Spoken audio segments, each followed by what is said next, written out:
बांग अब इशारे संकेत हमें मिल रहे हैं कि जी पेट्रोल और डीजल के दाम घटाए जा सकते हैं। दिलचस्प बात है, संयोग ही है क्या, पिछले साल जनवरी, और तारीख अगर मुझे ध्यान है तो 22 जनवरी को काशी नगरी में पेट्रोलियम मंत्री हरदीप पुरी ने कहा था कि भाई अब पेट्रोल के दाम कम होने चाहिए। एक तरह से गुहार लगाई थी तेल कंपनियों से कि आप अच्छा खासा मुनाफा अब कमाने लगे हैं, नुकसान की भरपाई हो गई, तेल के दाम घटा दीजिए।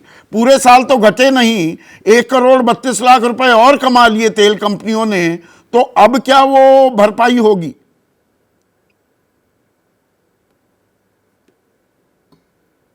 जी हाँ, देखिए, ये जब भी चुनाव आते हैं, चुनाव से पहले हम इसकी जरूर उम्मीद कर सकते हैं कि भाई सभी जगह जो कीमतें हैं, चाहे वो तेल हो, गैस हो, महंगाई हो, ये सब नीचे जाएगा। क्योंकि चुनाव है और चुनाव में इनका बड़ा असर होता है। तो एक वो बात जरूर होगी। देखिए, ये भी आप भी पूछ रहे थे कि किस तरह से स्मृति ईरानी सिलेंडर लेके घूमी थी।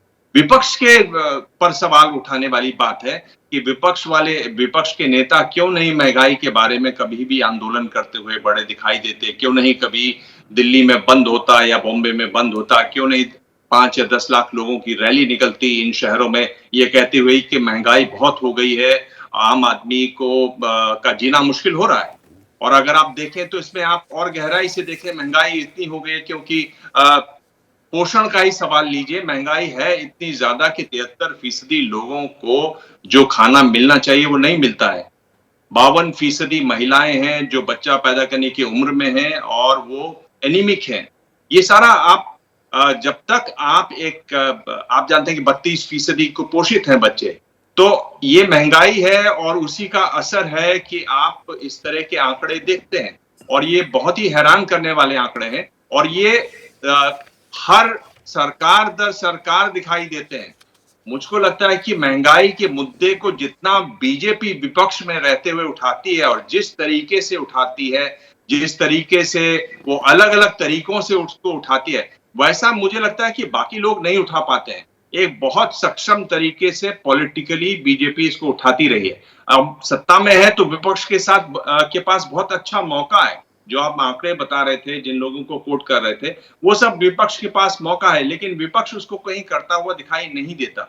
आप चुनाव से पहले जिस तरह से सरकार आप कोशिश करेगी कि भाई चीजें सस्ती हो, उसी तरह से आप चुनाव से ठीक पहले विपक्ष भी हो सकता है इस बारे में कोशिश करे। मुझे लगता है कि जिस तरह से ये जो हम सरकार देख रहे हैं लगातार, प्रधानमंत्री नरेंद्र मोदी की सरकार जिस तरह से लगातार ये काम करती है, उसी तरह से उतना ही सक्रिय लगातार जनता के मुद्दों को उठाता जागरूक विपक्ष, उसकी भी बहुत आवश्यकता है और वो हमें तो दिखाई नहीं विपक्ष की देता। भी यहां पर जिम्मेदारी है। अब महंगाई से ही जुड़ जाता है एक और अहम मुद्दा, वो है बेरोजगारी। अब ये कितना बड़ा मुद्दा है, ये सवाल हमने जनता से पूछा और जवाब क्या मिला, यहां गौर कीजिएगा। अब है 61%।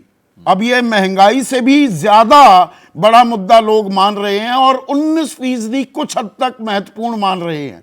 यानी कि ये हो गया 80%। 4 में से 3 नहीं, अब 5 में से 4 लोग वो बेरोजगारी को एक बड़ा मुद्दा बना रहे हैं, मान रहे हैं। महंगाई के बारे में चर्चा में यह भी आया यशवंत कि महंगाई बड़ा चुनावी मुद्दा नहीं बनता है। हालांकि प्रदीप सिंह का यह मानना है कि जो भी आम आदमी को चीज परेशान करती है, वोट पर उसका असर जरूर होता है। लेकिन बेरोजगारी, और यहां पर 5 में से 4 व्यक्तियों का यह कहना कि नहीं ये बड़ा मुद्दा है, क्या संकेत देता है? देखिए संदीप, 2 तरीके के मुद्दे होते हैं, एक मुद्दा और एक चुनावी मुद्दा।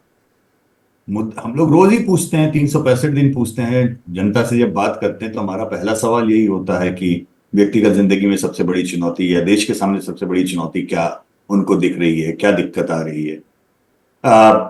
महंगाई समय समय पर बीच में बढ़ती है, उसका मुद्दा बनता है, घट जाती है, कभी कभी बीच में और मुद्दे आते हैं।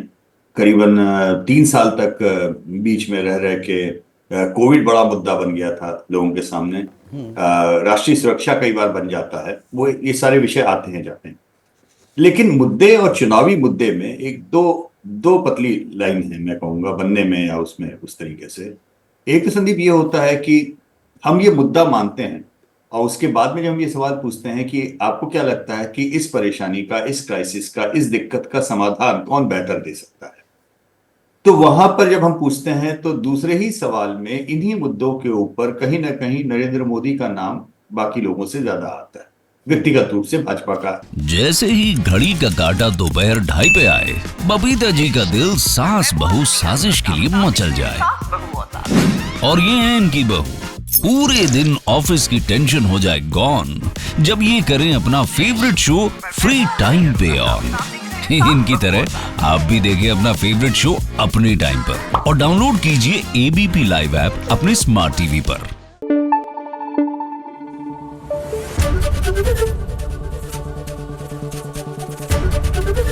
एबीपी न्यूज आपको रखे आगे।